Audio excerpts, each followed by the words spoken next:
Chapter 2. An hour later, Don was finally able to take his nephew home. Monica Scott was sitting at the dining room table, nursing a cup of coffee.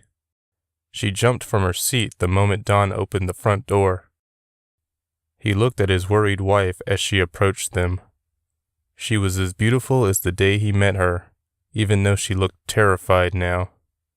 She kneeled down, hugged Connor, and said, "Baby, I'm so sorry." She gently patted his back and kissed his cheek. "Daddy?" a little voice called from behind Don. He turned and saw a little 4-year-old boy with light brown skin and curly black hair. The boy looked at Don with green eyes. "Jordan, look who's here," Don said to his son. "It's your cousin, Connor." Jordan looked at Connor with wary eyes. Surprisingly, the boys never really got along. They were like polar opposites. "Connor's going to be living with us," Monica said as brightly as she could. The house had 3 bedrooms, and Don figured Connor could stay in the guest room. All Don knew was that he did not feel comfortable with the idea of Connor sleeping in the same room as Jordan. Though Don didn't know for a fact what happened in Ivy's house tonight, he did not trust his nephew. Not yet. "It's been a rough night," Monica announced, taking Connor's hand. "Let's get you set up in your own room, little man." "I want to sleep in Jordan's room," Connor said in a tiny voice. Don suddenly looked at the boy, and he could swear Connor had the ghost of a smile on his lips. Monica looked at her son. "Jordan, does that sound good to you?" She was completely oblivious to Don's discomfort. Jordan walked up and hugged his father's legs, hiding behind them.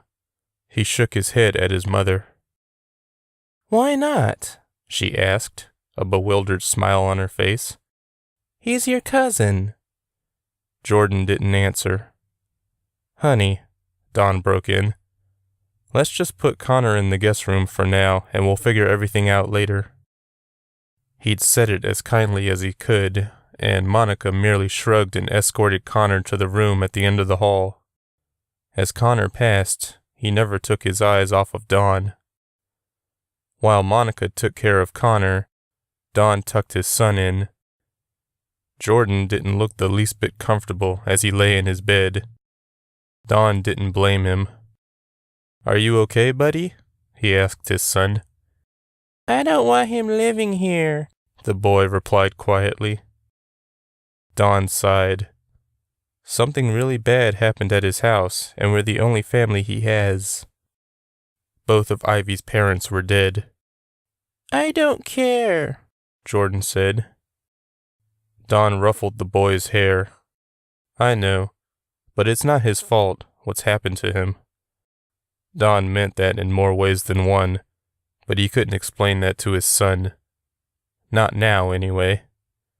Maybe when he was older, but probably not even then. Monica appeared at Jordan's door. "Connor's asking for you," she said to Don. "Okay."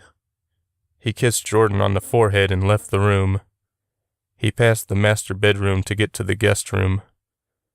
Connor lay in the twin-size bed, the covers pulled up to his chin. He looked so innocent. Don sat at the foot of the bed and said, "What's up, little man?" "Why can't I sleep in Jordan's room?" Don quickly came up with a convincing lie. "Because his bed isn't big enough for the 2 of you." "Then why can't he sleep in here?" Was Connor testing him? "Because he doesn't really like sharing things," Don finally said after a brief hesitation. "That's how boys usually are." "I like sharing things." "And that's good. That's how boys should be. For now, though, let's give him what he wants. He'll get over it soon, okay?" Connor nodded.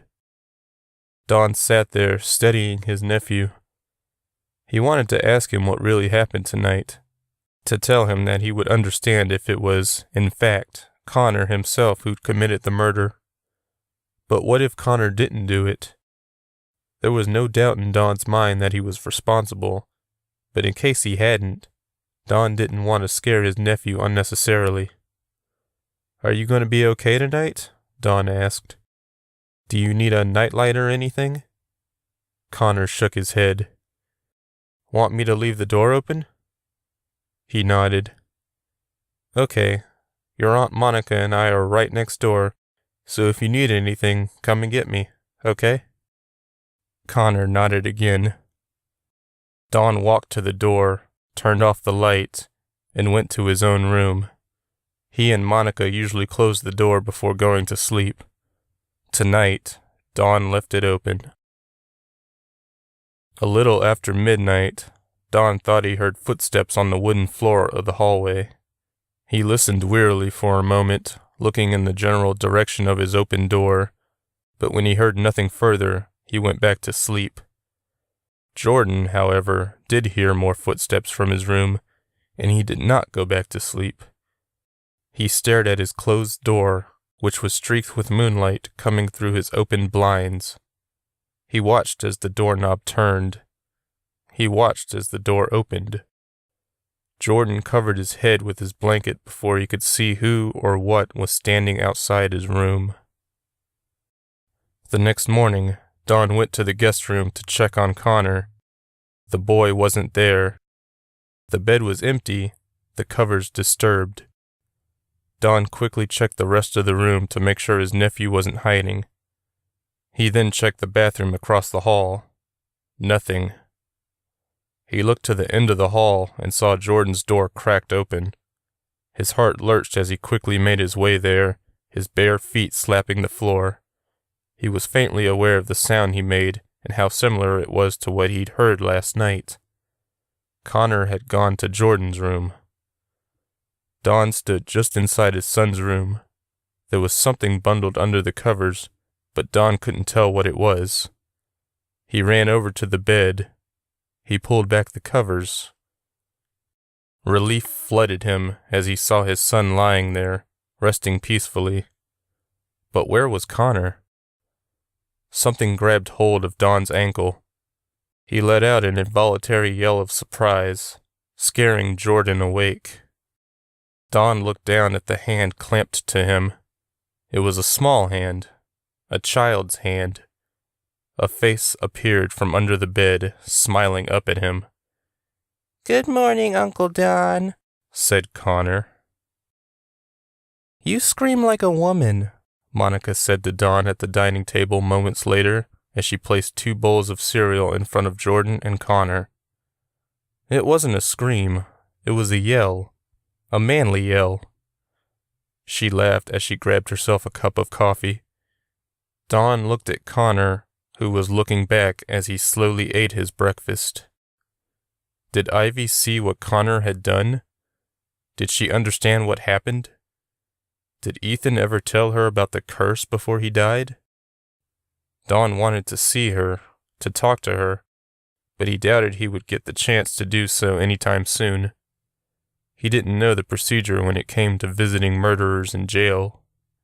He didn't know what he could do for Ivy. If she confessed to the murder, then that left him with no options. He couldn't very well tell the police that his 5-year-old nephew was the culprit. He'd probably get thrown in jail too just for sounding crazy. But Don couldn't let her take the blame for something she didn't do, especially if that something was murder. If Don could somehow convince the authorities that Connor was the one responsible, what would happen to the boy? He wouldn't go to prison, Don knew. Perhaps he would be thrown into some kind of special hospital where doctors would study him in order to figure out how he had done that to Ivy's boyfriend. Would that be better than Ivy spending the rest of her life in prison? Would Ivy even accept her son's treatment over her own? Don doubted it. If she was willing to take the blame in the first place. Don tried to watch his nephew without making it obvious. After breakfast, Connor and Jordan played in the backyard with Monica's Chihuahua. The dog had never really liked Jordan, which bothered Don for one major reason. but she appeared to completely loathe Connor. Every time he went near her, she tried to bite him. Despite her obvious dislike of Jordan, he still chased Pepper around the yard, or let her chase him. He seemed oblivious to the dog's animosity. Connor saw it, though, and seemed to relish in it. He baited Pepper constantly that morning, and Don simply sat there and watched. He knew he should be in his room, working on his manuscript, but he couldn't help but watch. Shortly after the birth of his son, Don took to writing. He wrote a thriller based loosely on his own life, found an agent, and sold it to a publisher. The money he'd received had been pretty good, but definitely not enough for his family to survive on for long. Finding full-time work was difficult, and Monica worked as a nurse. Don tried to devote as much time to writing as he could, but he couldn't pull himself away at the moment. As he sat there, he asked himself if he was prepared to raise Connor. If Jordan had indeed inherited the curse, then he would be a handful all on his own. Throw another boy into the mix, and you had a recipe for disaster. The boys came back inside a few minutes later. Pepper willingly stayed outside, staring at them through the screen door that separated them. Don had an appointment to speak with the detective in charge of Ivy's case soon, but he wanted to talk to Connor first. He wanted to know for sure that he was right about what happened last night. Don stood up from the couch and headed to his room. The boys seemed capable of taking care of themselves for a bit. Jordan even appeared to be warming up to his cousin. When Don booted up his computer, he stared at the screen for a long time and wondered what to write next. He was 2 chapters into the manuscript, which continued the story of the cursed brothers from the first book. Don took many liberties with the story, and the results led to a much happier ending for everyone involved. Unfortunately, that also led to very little story. Don couldn't think of any conflict for the characters. He'd spent the 2 chapters catching up with those characters. The Stillman brothers, Peter and Tracy, had found a cure for the curse that involved a magic serum. If only it were that easy. He didn't know how long Connor had been standing at the door before finally noticing him. "Hey, little man," he said to his nephew as he turned off the monitor. "Can we talk for a second?" Connor stepped into the room and stood just before Don. Now that Don had his nephew's attention, he didn't know what to do with it. Finally, he said, "I know last night must have been really scary. Did you see what happened?" Connor hesitated before nodding.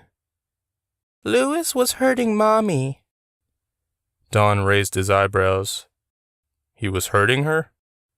He had met the man a few times and never would have thought of him as violent. "He grabbed her arm and shaked her," Connor replied. He seemed so innocent. He even held his hands in front of himself and shook them, as if shaking invisible shoulders. It was very forceful. "Is that why you attacked Lewis?" Don didn't know any other way to approach the topic, and he no longer had time to beat around the bush. Connor tilted his head to the side like a dog and studied his uncle. "I didn't," he said carefully. "Your mom did?" Connor nodded. Don knew he was going about this the wrong way. He had to try a different angle. "Connor, I know what's happening to you. The same thing happened to your dad when he was your age." "What happened?" Don sighed. "He hurt someone because he couldn't control himself." "But Lewis isn't hurted. He's dead." Connor tilted his head in the opposite direction. "Did Daddy kill people?" "Did you kill Lewis?" Don asked flat out. The boy didn't grin. He just stared. And then he said, "No, Mommy did." Don abandoned the manuscript for now. He couldn't concentrate anymore. Adding the boy to the family seemed wrong somehow, but Don knew there was no one better qualified to handle the child's situation than him. When Monica returned home from work later that day, she agreed to watch the kids while Don went to the police station. He found Ivy sitting in a holding cell, her feet folded in front of her. She looked absolutely calm. "Hey, Ivy," he said gently through the bars. "Hello." She sounded dazed, vacant. She kept her eyes straight ahead of her. Don looked around to make sure none of the officers were in hearing range. There was another woman in the cell, but she was asleep. "Ivy, I know you didn't kill Lewis." She finally looked at him, her face contorted with confusion. "Of course I did. Who else could have?" Dawn took a deep breath and said, "Connor?" She gave a startled laugh and then covered her mouth with a shaky hand. "That's crazy. He's just a child." "On the outside, sure, but we'd both know he's different. He killed Lewis, and you covered it up. To protect your child. I understand." Ivy shook her head, as if trying to invalidate everything he said. "No one could do what was done to Lewis," she finally said. "Not even you," Don replied. "Connor inherited his father's worst trait, something passed down from our mother. It's not his fault, or yours." "Where is he?" she asked. "With Monica and me. That's why I'm here, to help both of you. Ivy, you need to tell the police what really happened so we can get Connor the care he needs." "What kind of help could he possibly get?" "I don't know. What I do know is that you can't take the blame for a murder you didn't commit. I fear for my family's safety." Ivy pondered his words for a moment. "When I met Ethan, he was strange, yet oddly beautiful. I couldn't put my finger on it." She looked dawn in his eyes. "Are you like your brother?" "No," he lied. The thought of Ethan's death entered his mind briefly. She smiled. "Yes, you are. And there's no one better qualified in the world than you to take care of my son." She said no more.